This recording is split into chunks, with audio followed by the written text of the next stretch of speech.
तासगाव कवठेमंकाळ विधानसभा मतदारसंघाचे अधिकृत उमेदवार संजय काका पाटील ज्यांनी आता आपल्याला मार्गदर्शन केलं ते अजितराव घोरपडे,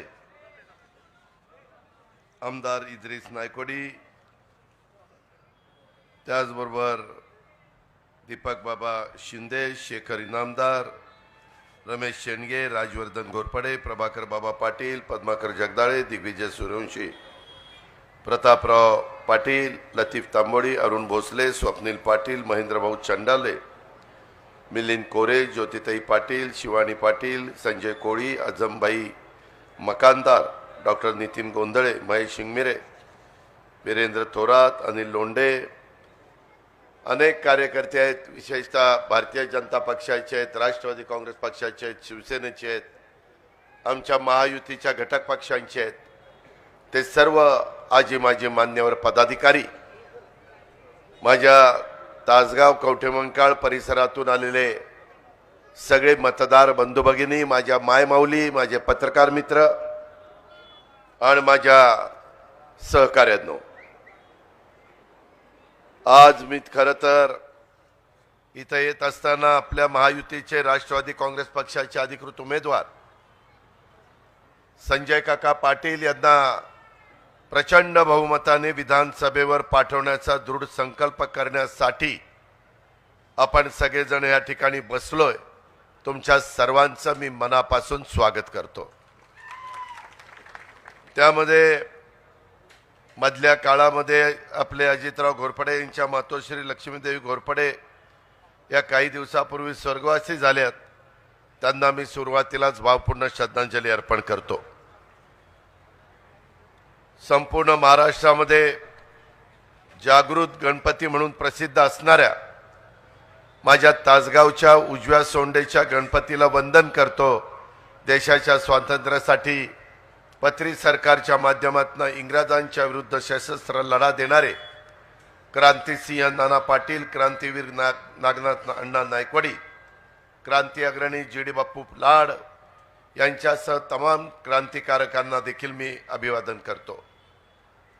मी सुरुवातीलाच आपल्या सर्वांना आणि माझ्या महाराष्ट्रातल्या चांद्यापासून बांद्यापर्यंतच्या जनतेला दिवाळी सणानिमित्त शुभेच्छा देतो. हा दिवाळी म्हणजे दिव्याचा प्रकाशाचा सण. या सणाच्या निमित्तानं राज्यातल्या प्रत्येकाच्या जीवनामध्ये विकास, नवा प्रकाश आणण्यासाठी आपण सर्वजण प्रयत्न करूया असं आव्हान देखील मी सुरुवातीला करतो. मगाशी सांगण्यात आलं की आज धनत्रयोदशी आणि दिवाळीचा हा दुसरा दिवस. काल वसुबारस झाली, गाईची वासराची आपण पूजा केली आणि आजच्या दिवशी आपण धनाची पूजा करत असतो. आपल्या सर्वांना घरात धनधान्याची समृद्धी यावी, कुटुंबातल्या प्रत्येकाला सुख समाधान लाभावं अशा प्रकारच्या देखील शुभेच्छा देतो. आज मी तासगावमध्ये विधानसभेच्या निवडणुकीच्या निमित्तानं महायुतीचं सरकार, एकनाथराव शिंदे, देवेंद्रजी, मी आणि आमच्या सगळ्या सहकाऱ्यांचं पुन्हा निवडून आलं पाहिजे आणि त्याकरता त्या विचाराचा प्रत्येक आमदार आपल्या महाराष्ट्रातनं विजयी झाला पाहिजे हे सांगण्याच्या करता आणि आम्ही गेल्या काही काळामध्ये, काही वर्षांमध्ये केलेली कामं, आम्ही का तुम्हाला मत मागतोय, आम्ही काय काम केलेलं आहे, आमचं उद्याचं विजन काय, आम्ही तरुण तरुणींच्या करता, शेतकऱ्यांच्या करता, कष्टकऱ्यांच्या करता, मायमाऊलींच्या करता, समाजातल्या सर्व घटकाच्या करता काय करू पाहतोय हे सांगण्याचा माझा प्रयत्न त्या ठिकाणी आहे. राष्ट्रवादी काँग्रेस पक्षाचे अधिकृत उमेदवार संजय काका पाटील यांच्या नेतृत्वाखाली या तासगाव कवठेमंकाळ मतदारसंघाचा विकास झाला पाहिजे. केंद्र सरकारच्या मदतीनं, राज्य सरकारच्या मदतीनं ह्या परिसरामध्ये मोठ्या प्रमाणावर विकास कामं आपल्याला सुरू करायची. खऱ्या अर्थाने या भागाचा विकासाचा शुभारंभ हा आपल्याला संजय काकांच्या रूपाने करायचा आहे आणि म्हणून संजय काकांना लोकप्रतिनिधी म्हणून असणाऱ्या प्रशासकीय अनुभवाचा फायदा माझ्या तासगाव कवठेमंकाळच्या जनतेला करून द्यायचा आहे. काम कशा पद्धतीने आणले जातात आणि ती कशी गतीनं केली जातात याचा त्यांना गेल्या 10 वर्षाचा खासदार म्हणून दांडगा अनुभव आहे. विधिमंडळामध्ये मी अजितराव घोरपडेंनी एकत्र काम केलेलं आहे. स्वतः संजय काका देखील विधिमंडळामध्ये होते. त्यांनाही आम्ही मागे विधान परिषदेवर घेतलेलं आहे. मित्रांनो, हा मतदारसंघ हा आम्ही गेले 7-8 वर्ष वेळेला बघितलाय. आर पाटलांचा मतदारसंघ, त्याच्यानंतर सुमनताईंचा मतदारसंघ, आणि आता उद्याच्या 5 वर्षाच्या करता कोणाचा मतदारसंघ करायचा हा एक महत्त्वाचा निर्णय घटनेचे शिल्पकार डॉक्टर बाबासाहेब आंबेडकरांनी संविधानाच्या माध्यमातून तुम्हाला दिलेला आहे आणि त्याचा वापर हा उद्याच्या काळामध्ये तुम्ही त्या ठिकाणी करायचा आहे. तासगावकरांच्या, कवठेमंकाळकरांच्या आशा आकांक्षा अपेक्षांची पूर्तता कोण करू शकेल? इथल्या लोकांना न्याय देण्याच्यासाठी कोण आपल्याला मदत करू शकेल?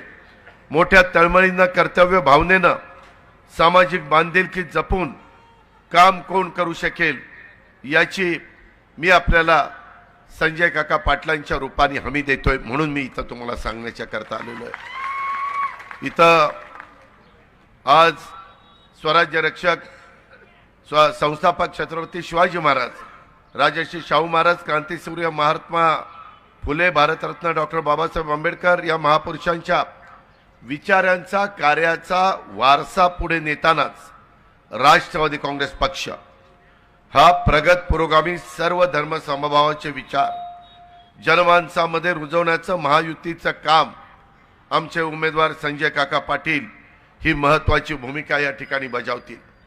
काही जण घाबरतात.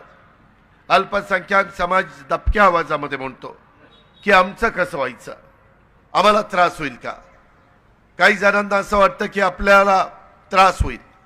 मी आपल्याला तासगावच्या परिसरामध्ये सांगतोय, मी या महायुतीच्या सरकारमध्ये, मी शिवशाहू फुले आंबेडकर आणि यशवंतराव चव्हाण साहेबांच्या विचारसरणीनं पुढे जाणारा कार्यकर्ता आहे. महाराष्ट्र मला ओळखतोय. आज मी 5व्यांदा उपमुख्यमंत्री झालेलो आहे. गेल्या काही वर्षामध्ये काम करत असताना काही घटना कुठल्याही समाजावर घडली तर मी तिथं पोहोचलोय आणि अडचणीमध्ये असणाऱ्यांना मदत करण्याचं काम, त्यांना आधार देण्याचं काम, त्यांना पुन्हा उभं करण्याचं काम, त्यांचा संसार पुन्हा मार्गी लावण्याचं काम हे मी राज्य सरकारचा प्रतिनिधी या नात्याने केलेलं आहे. मग तुम्ही विशाळगडावर झालेली घटना घ्या, तुम्ही त्याच्यानंतरच्या काळामध्ये वेगवेगळ्या पद्धतीनं पुसे सावळीला झालेली घटना घ्या. मी गेले काही वर्ष ह्या सरकारमध्ये काम करत असताना अनेक सरकार आली, मी बऱ्याच सरकारमध्ये काम केलं. तुम्ही मला सांगा की कामं करत असताना, काँग्रेसचं सरकार असताना माझ्या मायनॉरिटीला काय आधार दिला? आज मी सरकारमध्ये होतो, एकनाथराव देवेंद्रजी मुख्यमंत्री उपमुख्यमंत्री आहे. राज्यातल्या अल्पसंख्याक बांधवांचं मागासले पण दूर करण्याच्या करता जसं आम्ही मागच्या काळामध्ये सारथी काढलं, हे बहुजन समाजाच्या करता काढलं, अमृत काढलं, हे ब्राह्मण समाजाच्या करता काढलं, महाज्योती काढलं, हे ओबीसी समाजाच्या करता काढलं, बार्टी काढलं, माझ्या मागासवर्गीय समाजाच्या करता काढलं. त्याच्यातला मातक समाज मला म्हणायचा, दादा आमच्या करता काही वेगळं काढा. आम्ही लोकांनी महायुतीतनं त्यांच्या करता आरटी काढली, माझ्या आदिवासी समाजाच्या करता टार्टी संस्था काढली. मला माझे बांधव म्हणायचे की दादा आम्ही अल्पसंख्याक आहेत, आम्ही भारतीय आहोत, आमच्याकडे काही विचार होणार आहे का नाही? मी यावेळेस ह्या सगळ्या धर्तीवर अल्पसंख्याक संशोधन व प्रशिक्षण संस्था म्हणजेच मार्टी स्थापन करण्याचा निर्णय घेतला आणि त्याची अंमलबजावणी सुरू केली. हे काम ह्याच्या आधी 75 वर्षात महाराष्ट्रात झालं नव्हतं. त्याचा विचार कुठं अल्पसंख्याकांनी केला पाहिजे, त्याच्यातनं त्या भागातल्या मुलांना मुलींना मदत होणार आहे. छत्रपती संभाजीनगरमध्ये अल्पसंख्याक आयुक्तालय स्थापन केले, जाऊन बघा कसं आहे. जिल्हा स्तरावर अल्पसंख्याक कक्ष स्थापन केलेलं आहे. मौलाना आझाद अल्पसंख्याक आर्थिक विकास महामंडळाला शासनाकडनं देण्यात येणाऱ्या हमीची मर्यादा 30 कोटी होती, 30 कोटी. आम्ही सरकारमध्ये 500 कोटी रुपयाची ती मर्यादा केली. भाग भांडवल माझ्या मौलाना आझाद महामंडळाचं 1000 कोटी रुपये केलं. 1000 कोटी रुपये. कुणी मायेचा लालने मागच्या वेळेस अशा पद्धतीनं केलेलं नव्हतं. शैक्षणिक कर्जाची मर्यादा 5 लाखापासून 20 लाखापर्यंत केली आणि उच्च शिक्षणाच्यासाठी सुधारित शिष्यवृत्ती योजना राबवून शिष्यवृत्तीची रक्कम त्याच्यामध्ये 50,000 पर्यंत वाढवण्यात आली.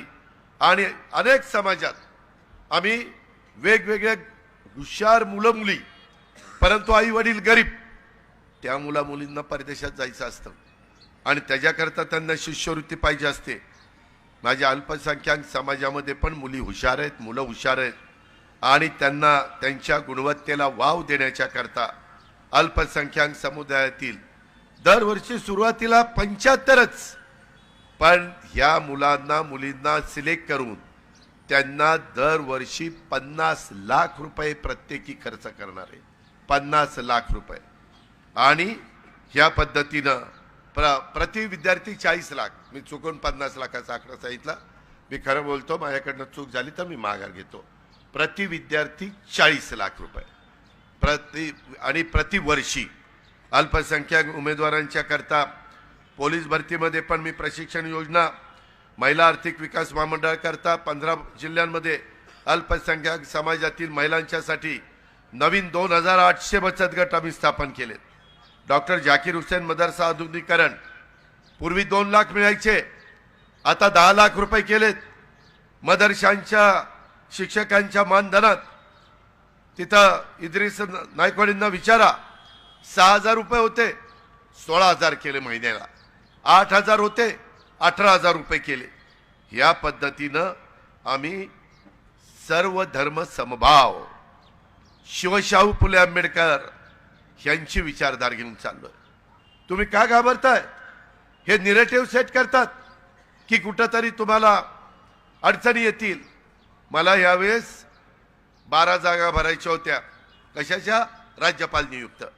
परंतु नंतर आमचं ठरलं की आता 7च भरायच्या, 5 नंतर भरायच्या. आणि त्याच्यात माझ्या वाट्याला 2 आल्या. मी काय केलं?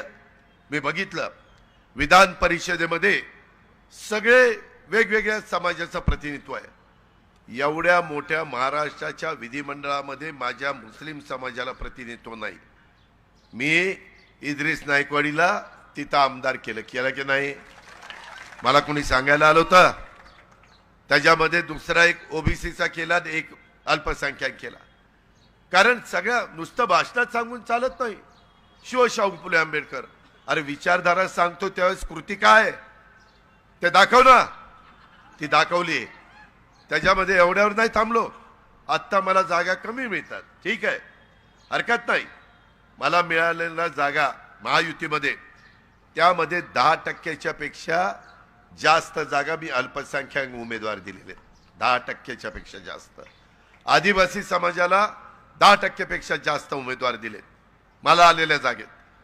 महिलांना 10% पेक्षा जास्त दिले आणि मागासवर्गीयांना दिले. ज्यावेळेस मी शिवशाहू फुले आंबेडकरांचं मानतो त्यावेळेस मी माझ्या असणाऱ्या जागांच्या मध्ये 40% जागा महिला, मागासवर्गीय, आदिवासी, अल्पसंख्याकांना दिले. दाखवा कोणी दिले. बघा तुमच्या याद्या आता आज 3 वाजता कळेल. ह्या पद्धतीनं, कारण मी त्या विचाराने पुढे गेलेलो आहे. आज मी सरकारमध्ये आहे. मला केंद्राचं काम आवडलंय, मोदी साहेबांचं काम आवडलंय. 24 तासातले 20-20 तास काम करत असतात. फक्त भारताचा कसा विकास होईल, जागतिक पातळीवर भारताचं नाव लौकिक कसा वाढेल, हे करत असताना आपल्या महाराष्ट्राला त्याचा फायदा झाला पाहिजे. त्यामुळं आम्ही सरकारमध्ये गेलो. मी तासगावकरांनो, एकनाथराव शिंदे बाहेर पडल्यानंतर उद्धव ठाकरे साहेबांचं सरकार गेला त्यावेळेस माझ्या चेंबरमध्ये सगळे राष्ट्रवादी काँग्रेस पक्षाचे आमदार जमले. सगळे 100% सह्या केल्या. पवार साहेबांना एक निवेदन दिलं की साहेब 2.5 वर्षात, सव्वा वर्ष करोनात गेलं, सव्वा वर्षच कामं झालीत, राहिलेली कामं नाही झाली तर आम्ही लोकांना काय सांगणार? काय दिवा लावला, काय विकास केला, किती योजना आणल्या, किती 1000 कोटी रुपये आणले. आणि साहेब म्हणले ठीक आहे काहीतरी मार्ग काढू. मार्ग दिगेना. हे सगळ्यांची अस्वस्थता. सगळे म्हणायचे नाही निर्णय घ्या.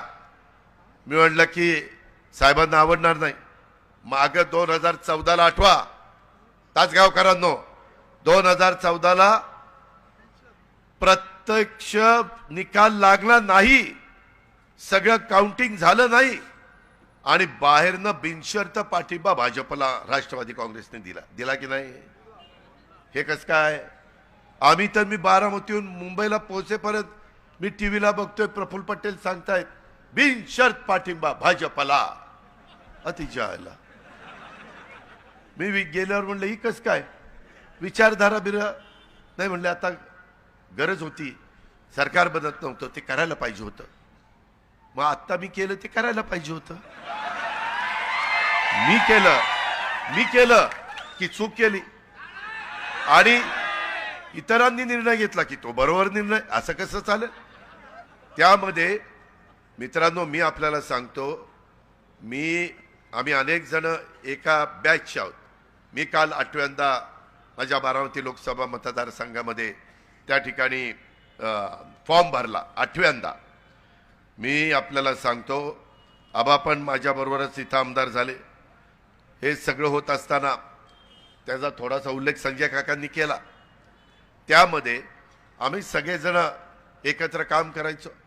आबाला वक्तृत्व होतं, त्याच्यामुळं काम करत असताना असेच दिवस जात होते आणि 99ला सरकार आलं.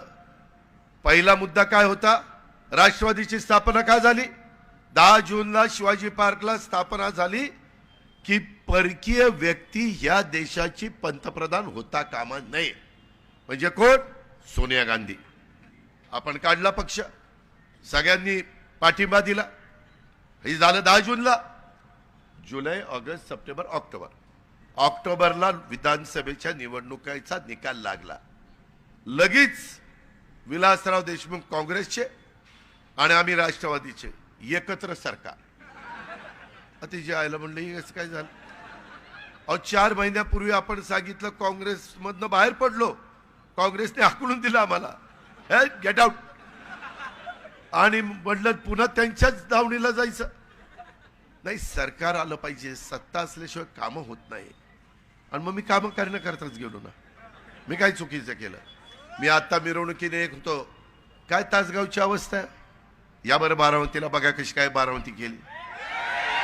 मी आता बाबासाहेब आंबेडकरांच्या पुतळ्याला हार घालायला उतरलो, तिथनं समोर तुमचं बस स्थानक बघितलं. अरे माझं बस स्थानक येऊन बघा काय बस स्थानक आहे. आणि इथलं बघा. अरे नेतृत्वामध्ये धमक आणि ताकद असावी लागते. त्याच्यामध्ये नुसतं भाषण करून तुमची पोट भरणार नाही. भाषण करून इथल्या मुलामुलींना रोजगार मिळणार नाही. अरे इतके वर्ष सगळ्यात जास्त काळ कोण गृहमंत्री राहिले माहितीये? आर पाटील. मी कित्येकदा माझ्या नेत्यांना सांगायचो अरे एकदा मला द्याव गृहमंत्रालय, बघतोच एकेकाला. बघतो म्हणजे चांगला कारभार करायला. वेडवाकडे चालू देणार नाही. मला वेडवाकडे खपतच नाही. माझा कार्यकर्ता चुकला तरी मी म्हणतो घे त्याला टायर मध्ये मायला. हे काम आम्ही करतोय का? तर सगळ्याला न्याय द्यायचा आहे. शाहू फुले आंबेडकरांची विचारधारा मला अल्पसंख्याक समाजाला सांगायचं आहे. मी या सरकारमध्ये आम्ही कुणावर अन्याय होऊन देणार नाही. तुमच्यावर पण नाही आणि इतर कोण असेल संख्येने कमी असेल त्याच्यावर पण नाही. सगळ्यांना इथं जगण्याचा अधिकार आहे, राहण्याचा अधिकार आहे, त्या ठिकाणी काम करण्याचा अधिकार आहे. आणि मग असं असताना हे काय चाललंय? हे कशा करता चाललंय? आज तुम्हाला मला कुणाची थेटा मस्करी करायची नाही. आर गेल्यानंतर स्मिताच्या लग्नाला मी उभा होतो. मी तिथं की बाबा हे जे वडील जाईत आपण आपली संस्कृती आहे आणि त्या पद्धतीनं लग्न मी जमवलंय.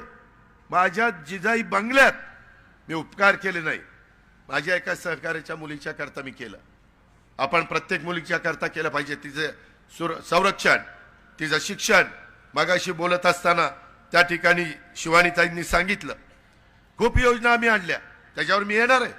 पण आज इथं तासगावमध्ये काय कामं झाली? मगाशी बोलताना कोणीतरी रिंग रोड सांगितलं, म्हणले रिंग रोड नाही, ते अर्धाच रोड आहे. रिंग म्हणल्यावर फुल, हाफ रिंग रोड आहे, हाफ, असं काहीतरी सांगितलं त्यांनी. आज इतर भागात तुम्ही मला सांगा तासगावकरांनो, आज इतके वर्ष तुम्ही प्रतिनिधित्व दिलं. मला आठवत आहे एक निवडणूक इतकी अडचणीची आली. मी 99 साली साताराचा पालकमंत्री होतो.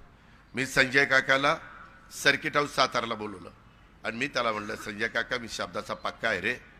म्हणलं काय करायचं? म्हणलं ह्यावेळेस आरआरच्या विरोधात फॉर्म भरू नको रे, तू फॉर्म भरला तर नक्की तू निवडून येईल, हे बाबा पडल. मग तो म्हणला तेव्हा का तुमच्याकरता ऐकतो. त्यांनी ऐकलं, आर निवडून आला. मी त्यांना 6 वर्षाच्या करता आमदार केलं की नाही? केलं. आताच्याही काळामध्ये लोकसभेच्या निवडणुकीच्या निमित्तानं कवठे महांकाळमध्ये अजितराव घोरपडे काकाच्या बरोबर नव्हते ना? आता आहेत ना? आता कसं झालं? त्याच्यामध्ये मी अजितराव घोरपडे 99 साली मला ज्यावेळेस कृष्णा खोऱ्याचं मंत्रिपद दिलेलं होतं त्यावेळेस ते माझ्याबरोबर राज्यमंत्री होते. ते आमचे बारामतीचे जावई आहेत. त्याच्यामुळं आणखीन जावई म्हणल्यावर जरा जवळीक वाढतीच ना खरं ते. आणि त्याच्यातून मी अजितरावना म्हणलं, अजितराव तुम्ही वेगळे विचार, संजय काकाचा वेगळा विचार, आणि त्याच्यातून कवठे महांकाळ मागं राहते, तासगाव मागं राहते, त्याच्यापेक्षा तुम्ही एकत्र या ना, आपण राष्ट्रवादीतनं काम करू. आज तुमचा तरुण सहकारी राजवर्धन घोरपडे हा तिथं काम करू पाहतोय. त्यालाही वाटतं की मला काहीतरी संधी मिळावी. त्याच्यामध्ये प्रभाकर बाबा त्यालाही वाटलं पाहिजे, नवीन पोरांना वाटलं पाहिजे. नाही ते काय रे हे असलं काय चालतंय? त्याच्यामध्ये कुठल्याही परिस्थितीत हे चक्र आहे. काही वर्षांनी आम्ही आता तरुणपणे 29-30 वर्षे खासदार झालो. आतापर्यंत प्रतिनिधी, खासदार, आमदार, विरोधी पक्ष नेता, उपमुख्यमंत्री, मंत्री, राज्यमंत्री सगळी पदं मी भोगली. पण पुढं नवी पिढी पण तयार केली पाहिजे ना. इथं आता नमस्ते अण्णा यांचं दुकान आहे, हॉटेल, त्याचा 60-65 वय झाल्यावर त्याचा पोरगा तयार झाला पाहिजे ना. काही हे नाहीच राहावं सारखं बापानीच राहावं. नाही तू बारकाय. अरे त्याला कधी संधी देणार? ती येवले अमृत तुल्य. त्याच्यात पण पुढच्या पिढीला संधी दिली पाहिजे. हे चक्र आहे जगाचं. आणि त्याच्यातनं हे करत असताना मी अजितरावांना म्हणलं, अजितराव आपल्याला ही जागा निवडून आणायची. जागा निवडून आणण्याच्या करता माझी एक अट आहे, आपण सगळेजण समविचारी आहोत, आपण काही वेगळे नाहीये. तर तुम्ही मला कवठे महांकाळमधनं लीड द्या. आमच्या संजय काकाला तुम्ही लीड दिलं तर ह्या बाबाला लीड न देता आमदार केलं की नाही? ते समाजाकडे बघून केलंय. इलियास नायकवाडी आम्ही बघायचो काय भाषण करायचे, ते शेवटपर्यंत आमदार झाले नाही. मला इतकं वाईट वाटायचं. इलियास नायकवाडी आता वर्ण बघत असतील, चला मी नाही तर इद्रिस तरी झाला की नाही? तसं मला आमच्या त्या बाबतीत राजवर्धन घोरपडेंनी, आमच्या कवठे महांकाळ मधल्या अजितरावांनी, सगळ्या मान्यवरांनी यांनी ठरवलं तर लीड मिळू शकतं. तुम्ही लीड द्या कवठे महांकाळ मधनं, मी तुम्हाला विधिमंडळामध्ये घेतलं नाही तर म्हणेल त्या. आपण नुसतंच तांबरे, मी नुसती कुणाला मागणी करत नाही. मी एका हाताने तुम्ही मला द्या, त्याच्यात तुम्ही सक्सेस झाला, मी माझ्या हाताने तुम्हाला देतो. त्या पद्धतीनं त्याच्यात 2 आमदार होतील, एक कवठे महांकाळचा होईल, एक तासगावचा होईल. काय वाईट आहे? आज मला सांगा काय रे तुमच्या सूतगिरणीची अवस्था आहे? आज मला हे ऐकून वेदना होतात. मला स्वतः त्याने सांगितलं की दादा पवारसाहेब मुख्यमंत्री होते, मी साहेबांच्याकडे गेलो आणि ती सूतगिरणी मंजूर करून आणली. म्हणलं दर आता चांगली उभी कर. आज शेजारी पलूस, तिकडं पलीकडे सांगोला, त्या तालुक्यातल्या सूतगिरण्या चांगल्या चालतात आणि त्याच्या याला तासगावची काय चालते? कर्तृत्व कुणाचं लागतं ना, माणूस कर्तृत्व नसावं लागतो. लेचा पेचा असून संस्था चालत नाही. आज या तालुक्यातली खरेदी विक्री संघाची काय अवस्था आहे, या तालुक्यातली किसान नागरी पतसंस्थेची काय अवस्था आहे, इतर सहकारी संस्थांची काय अवस्था आहे. अरे नुसतीच बटणं दाबताय परंतु कामच होत नाही. बटणं काय दाबताय. आज आम्ही काम करतो, आमचं काम बोलतं. येऊन जावं तुम्ही बारामतीमध्ये किंवा इतर भागामध्ये, इथं काहीच नाही. फक्त भावनिक होऊन मतं देऊन प्रश्न सुटत नाहीत. आज चेंबू ताकारी म्हैसाळ अजितराव सांगायचे की दादा हे केलं पाहिजे. कुणाला वाटलं होतं एवढा ऊस लागेल, एवढे द्राक्षाच्या बागा लागतील. अरे तिथं कुसळ उगवत नव्हतं. तिथं काय आता ऊसाचा रगदार ऊस यावा लागलाय, कांद्याच्या पातेसारखा ऊस आहे. अरे पाणी आणलं म्हणून आहे ना. इथं काय या संदर्भामध्ये मध्ये सांगितलंय कधी की पाईपलाईन मधनं काहीतरी केलं. अरे पाईपलाईन मध्ये केलं तर जमीन मुरणार कसं. मग तलाव तरी भरून घेतले पाहिजे. आज आम्ही हे करू शकतो. केंद्र सरकार ज्या विचाराचं आहे ते अजून 4.5 वर्ष राहणार आहे. आज मोदी साहेब, अमित शहा, कृषी मंत्री आमचे शिवराज सिंह चौहान, त्याच्यामध्ये पियुष गोयल, नितीन गडकरी, त्याच्यामध्ये नड्डाजी, या सगळ्यांच्या माझ्या ओळखी झालेल्या. त्याच्यात आपण शब्द टाकला तर मदत होते. पहिल्या कॅबिनेटला त्यांनी ₹1,00,000 कोटीचं वाढवणचं बंदर आपल्याला मंजूर करून दिलं. 35 वर्ष झालं नव्हतं. आज 10-12 लाख मुलं तिथं कामाला लागणार. करोडो रुपयाचा उलाढाल तिथं होणार आहे. आज आपल्याला अजून काही कामं करायची. कामं अशी सांगून भाषणात होत नाहीत. सगळी सोंग करता येतात. तासगावकरांनो, पैशाचं सोंग नाही करताय. पैसा कुठनं आणणार. आम्ही केंद्रात जाऊ. मोदी साहेब, आपल्या विचाराचं सरकार आहे, आम्हाला इथं निधी पाहिजे. आम्हाला निर्मला सीतारामन हा आमचा प्रोजेक्ट आहे, आम्हाला वोट बँकेमधनं पैसे पाहिजे. आम्हाला जपान गव्हर्नमेंटमधनं पैसे पाहिजे. 0.5% पैसे मिळतात. मध्ये पुण्याला नदी सुधार कार्यक्रमाला 1,000 कोटी रुपये 0.5% आणले. का आणले. आमच्या त्यांच्या ओळखी होत्या म्हणून आणले. इथं काय आणलंय. इथं कुणी काय दिलंय. नुसतं तुम्ही भाषण ऐकून आयला लईच भारी बोलला रे, तिच्या आयला काय पट्टीचं बोलला. अरे तुझं काय झालं ती बघ ना. बोलला काय, ह्या कानातनं ऐकलं आणि त्या कानातनं गेलं. तुला काय मिळालं. तुझ्या घराला काय मिळालं. तुझ्या प्रपंचाला काय मिळालं. ह्याचा विचार करा ना. आता ती वेळ आलेली आहे. अरे बाबांनो, आज मी यांना सगळ्यांना सांगत होतो माझ्याबरोबर चला. मी माझ्याबरोबर आलेल्या आमदारांना राहिलेल्या ह्या 1.5 वर्षात 1.5-2 हजार कोटी रुपयाचा निधी विकास कामाला दिला. 1.5-2 हजार 3 हजार कोटीचा निधी दिला. तुम्ही कुठलाही इथं या, दादा हा आमदार तुमच्या बरोबर आहे, बघू गेलं किती निधी दिला. दूध का दूध, पाणी का पाणी दाखवीन. त्याच्यामध्ये हे करा ना. आज हे सगळं करत असताना मला सांगण्यात आलं की आता अर्थसंकल्प आम्हाला झटका बसला. आम्हाला अल्पसंख्याकांनी, मागासवर्गीयांनी दणका दिला. मागासवर्गीय आम्हाला लोकसभेला मिळालेच नाही. ते म्हणले संविधान बदलणार. म्हणलं कसं काय. नाही म्हणले अब की बार 400 पार, अब की बार 400 पार. मग 400 कशाला पाहिजे. बहुमताला तर 250-300 लागतात. मग ह्यांनी काय डोक्यात घातलं, अरे ते 400 पार पाहिजे, ह्यांना संविधान बदलायचंय बाबासाहेबांचं. बरं, बाबासाहेब आपल्या सगळ्यांचं घटनेचे शिल्पकार आहेत, आपलं दैवत आहे, महामानव आहेत. आणि म्हणले त्यांचं संविधान बदलणार, आरक्षण काढणार, कायदा बदलणार, घटना बदलणार. झालं ना. ते इतकं पर्क्युलेट झालं आम्हाला कळलंच नाही. आम्ही सांगू दमलो. अरे जोपर्यंत सूर्य चंद्र आहे तोपर्यंत बाबासाहेबांच्या संविधानाला कोण माय चालाल धक्का लावू शकत नाही. पण लोकांनी आमचं ऐकलंच नाही. आज संविधानाचा आदर आम्ही करतो की नाही. प्रत्येक ठिकाणी संविधान भवनाचं काम सुरू झालंय की नाही. आज पंतप्रधानांनी शपथ घेताना संविधान तिथं होतं. संविधानाचं पहिल्यांदा नतमस्तक झाले, नंतर शपथ घेतली. हे अरे संविधानाचा सर्वांनाच आदर आहे. परंतु फेक निरेटिव्ह सेट केला. अल्पसंख्याकांना सांगितलं हे सरकार आलं तर तुमचं काही खरं नाही. आता नवीन कायदा केला, मी आता विसरलो तो कायदा. तो परदेशातल्या भारतीयांना आपल्या भारतात आणण्याच्या करता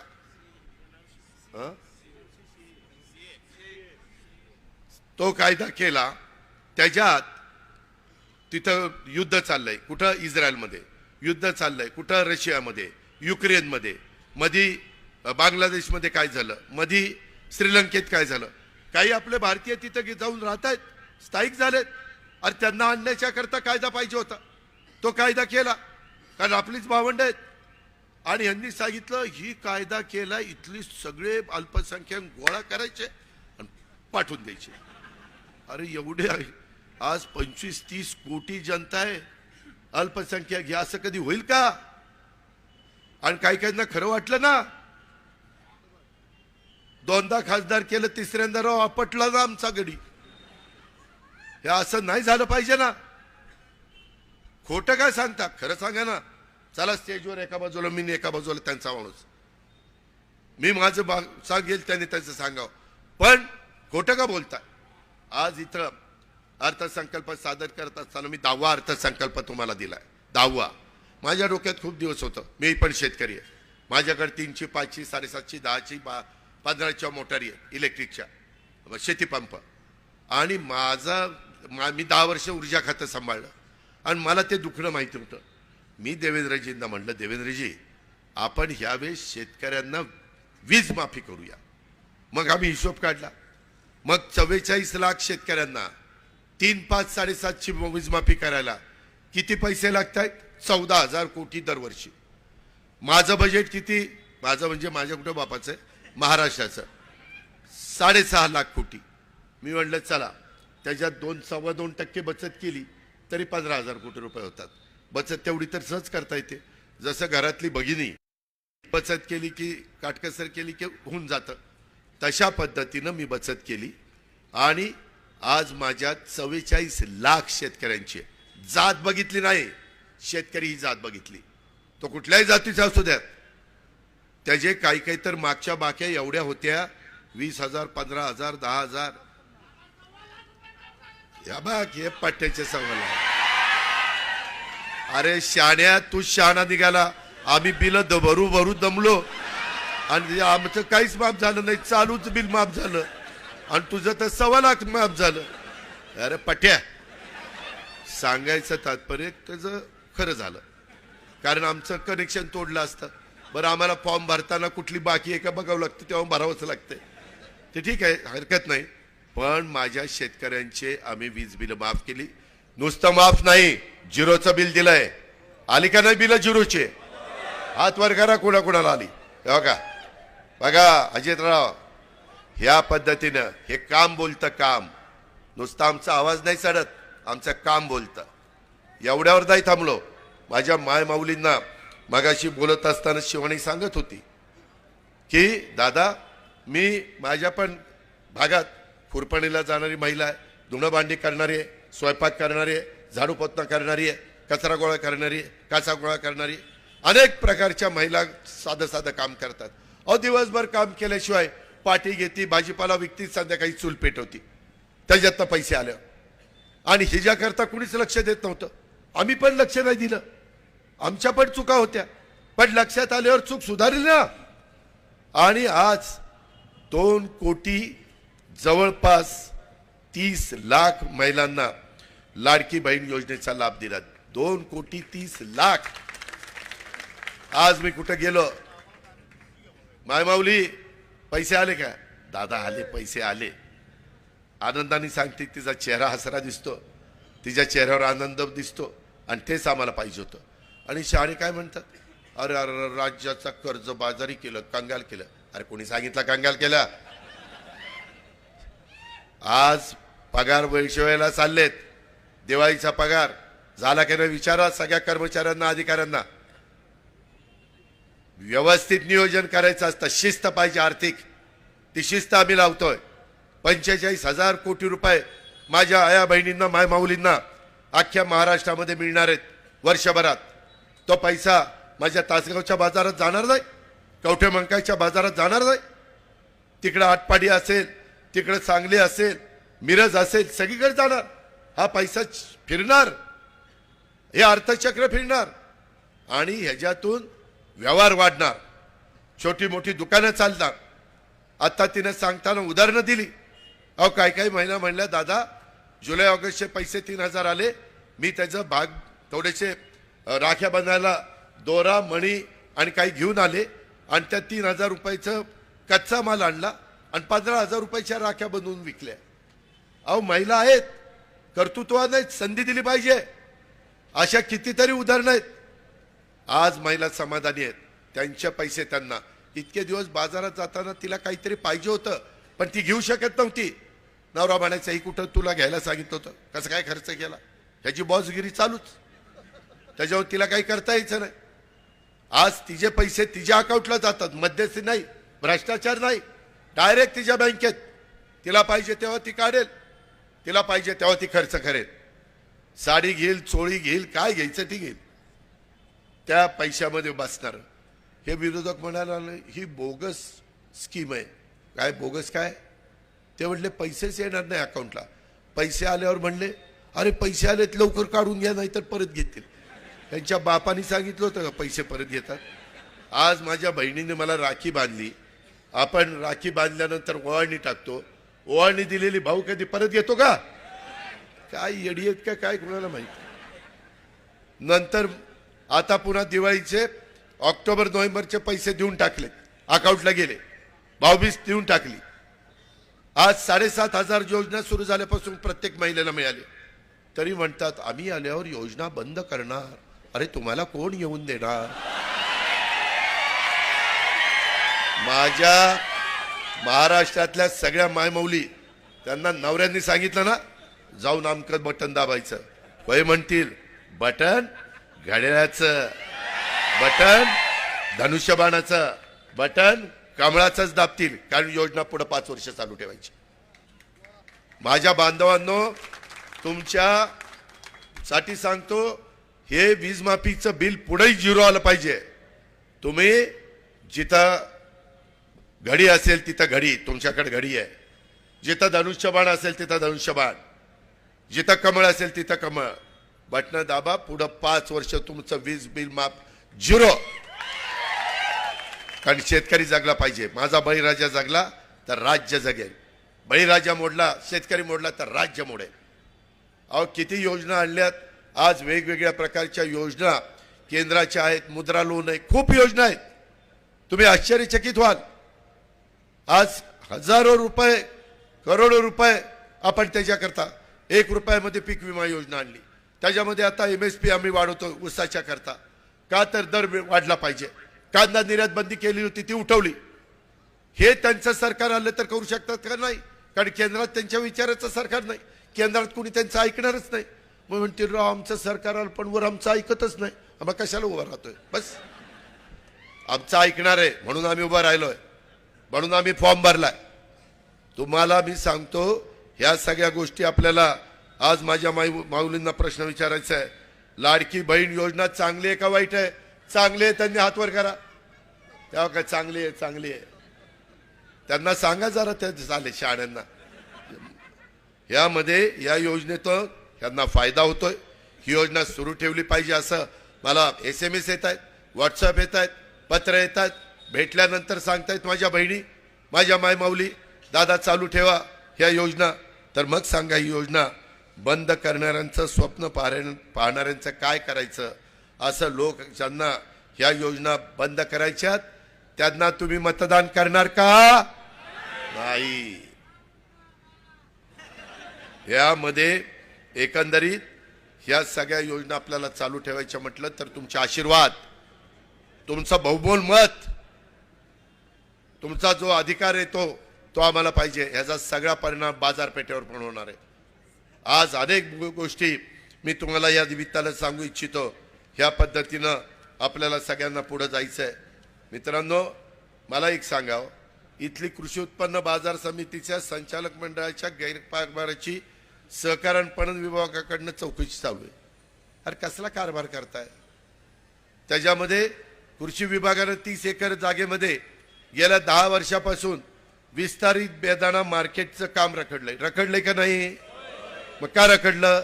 2.5 वर्ष सत्ता होती ना आमची, त्यावेळेस का नाही सांगितलं की हे काम रखडले? कामाचा पाठपुरावा करावा लागतो. बसून कामं होत नाहीत, भावनिक होऊन कामं होत नाहीत. कोण येऊन नाही राहिलो ह्याची जरा उपाशी दिसतो, ह्याच्याकडे 2-4 पोती टाका, कोण टाकणार आहे?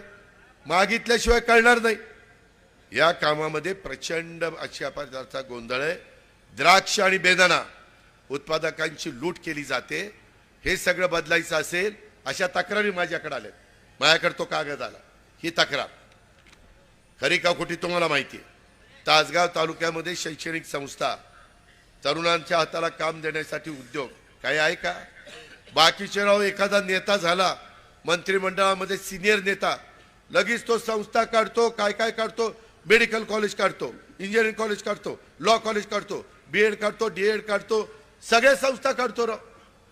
इथं संस्थाच नाही, त्याच्यातनं रोजगार मिळतो. Teaching not teaching staff. बारामतीमध्ये तुमचे पाहुणे रावळे असले तर विचारा. मी 90ला आमदार, 91ला झालो. नंतर मी विद्या प्रतिष्ठानचं विस्तारवाढीचं काम हातात घेतलं. 135 एकर MIDC मध्ये मी तिथं विद्यानगरी उभी केली. कधीतरी जाऊन बघा. आणि तेव्हा सगळं चित्र बदललं. बाजारपेठेवर परिणाम झाला, चित्रच बदल. आज पुणे विद्येचं माहेरघर आहे. तालुक्याच्या ठिकाणी विद्येचं माहेरघर बारामती केलं. अरे भाषणाहून होत नाही, त्याच्याकरता पाठपुरावा करावा लागतोय. हे काहीच इथं कोणी केलं नाही. मी तर आरआरला मगाशी मला खरं जायचंय. संजय काकांनी सांगितलं काय झालं. 2004 साल होतं आणि मला जरा तरुणांना संधी द्यायची आवड. आणि त्यावेळेस आपला नेता कोण करायचा ते ठरलं. त्याच्यात पदमसिंह पाटील, विजयदादा, छगन भुजबळ, जयंत पाटील आणि RR पाटील 5 जण उभे राहिले. आणि ते म्हणले की आता असं करा, त्यांना मतदान करा. मतदान केलं. त्याच्यामध्ये त्या 4 लोकांना इतकी मतं कमी पडली की ती म्हणले आता जाहीर करूच नका, ह्यालाच करून टाका. एवढी मतं मी RRला मिळवून दिली. एवढी मतं मला होता येत होतं. मीच मतं जर तुला मिळवून देतो तर तुझ्या जागी मी काय नाही होऊ शकत. परंतु मी म्हणलं नाही, गरीब कुटुंबातला आहे, ग्रामीण भागातला आहे, शिक्षण फार कष्टाने घेतलेलं आहे. आणि त्या पद्धतीनं त्याला उपमुख्यमंत्री, त्यावेळेस खरं तर मुख्यमंत्री झाला असता. साहेबांनी का सोडलं कोणाला माहिती. 71 आपल्या होत्या आणि 69 काँग्रेसच्या होत्या. ते 4 खाती जास्त घेतली, 4 मंत्री जास्त घेतलं आणि दिलं सोडून. खरं तेव्हा मुख्यमंत्रीपद घेतलं असतं तर आजपर्यंत राष्ट्रवादीचे मुख्यमंत्री महाराष्ट्रात राहिला असता. पण जाऊ दे, आता झालं गेलं, गंगेला मिळालं. पण त्यावेळेस मी केलं. त्याला राजीनामा द्यायला लावला. त्याने मला न सांगता तो अंजनीला निघून आला. ते बॉम्बस्फोट झाला तेव्हा. ते बडे छोटे बडे शहरों में छोटी छोटी काय बातें होते असं काहीतरी बोलला. आणि ते एकदम त्याला कुणी राजीनामा मागितला, गाडीत बसला, गडी अंजनीलाच आला, राजीनामा देऊन आला. अरे मी म्हणलं मला सांगायचं ना बाबा, आपण एकमेकाच्या बरोबर. आणि सांगितलं पण नाही. आणि नंतर 15-1 दिवस लोक भेटायला आली, 15-3 आठवडे, महिन्याने कुठं कोणी येते. मला म्हणलं राव दादा लय लोक स्वार्थी, ये कुणी येईना आता भेटायला. पहिले रीग लागायची. मी म्हणलं काळजी करू नको, मी आहे, तू काळजी करू नको. मी एक दिवस विनायक मेटे बिचारा तोही वारला, आबाई वारलेत. मी दोघांना भावपूर्ण श्रद्धांजली अर्पण करतो.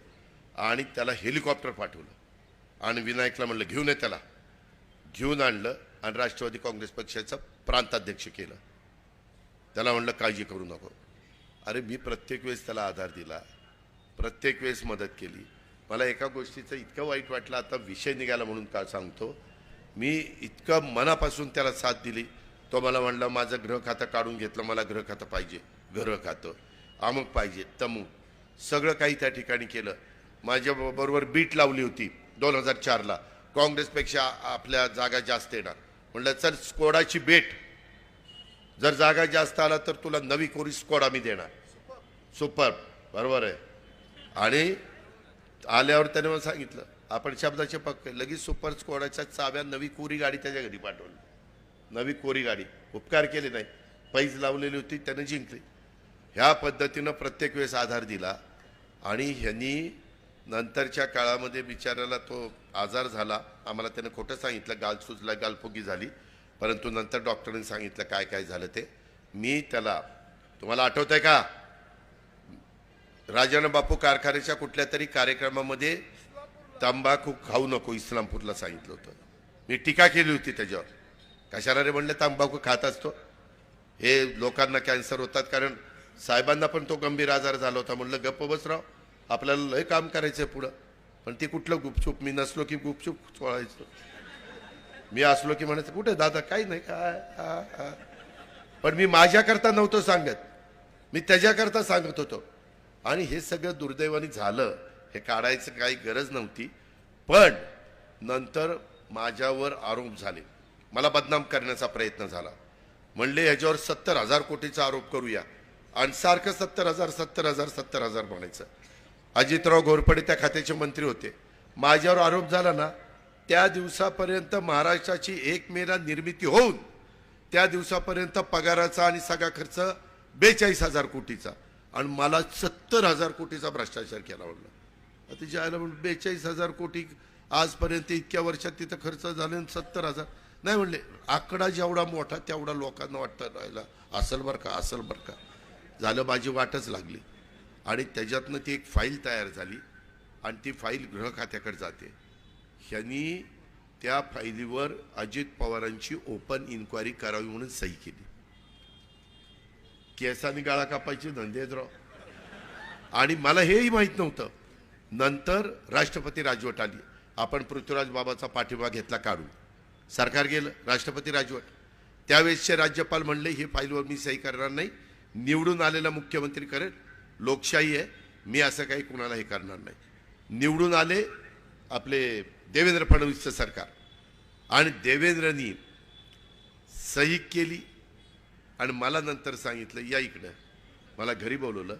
म्हणले हो का, ही सही मुख्यमंत्र्याच्या करता राहिली होती, तुमच्या आबानी तुमची इन्क्वायरी ओपन करण्याच्या करता सही केली की नाही, आणि खरंच त्याची सही होती.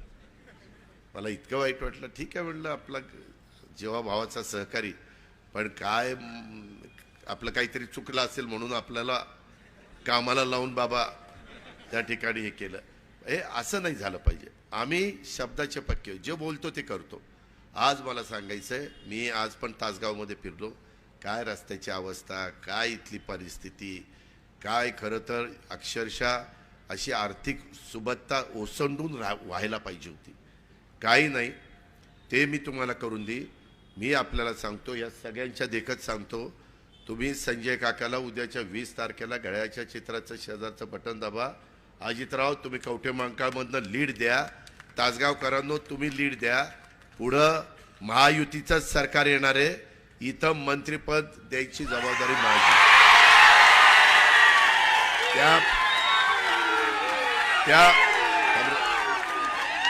त्या पद्धतीनं तुम्ही काम करा. अजिबात कुणावर वेडेवाकडे आरोप करू नका. अजिबात आपली जी अरे थांब रे, मत नाही करणार. आपली जी काही संस्कृती आहेत, मराठी संस्कृती, वडीलधाऱ्यांचा आदर करायची, ती ठेवा. जरी समोरच्यांनी वेडीवाकडी भाषणं केली, काय करू द्या, काय नुसते भाषणावरच ती जातात. भाषणाने पोट भरणार नाही, कामाने पोट भरेल, विकासाने पोट भरेल. ह्या ज्या योजना आणल्यात ना महायुती सरकारने, त्यांनी तुमचं भलं होणार आहे.